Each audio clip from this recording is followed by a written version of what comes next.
obviamente tenemos un compromiso importante en puerta, preparando esta semana lo que va a ser ese compromiso, así que yo creo que con toda la seriedad, con toda la responsabilidad lo vamos a tomar este partido.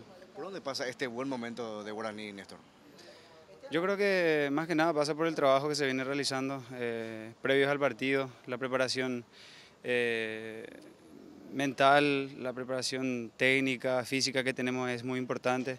Entonces también yo creo que los resultados vienen acompañando, se viene realizando juegos importantes, individualmente, grupalmente estamos muy bien, entonces yo creo que todo ese conjunto de cosas engloba lo que venimos haciendo. Se torna difícil a veces cuando se llega recién, el cuerpo técnico nuevo llegó en una situación complicada porque veníamos de no ganar 3 partidos, entonces yo creo que arrancamos bien, ganamos el primer partido con el nuevo cuerpo técnico y venimos hasta ahora arrastrando esos buenos resultados, ¿verdad? Por ahí por momentos no jugando tan bien, no brillando, pero como dije, yo creo que los resultados son los que vienen acompañando con algunos pasajes buenos de fútbol y eso es lo importante que se puede resaltar.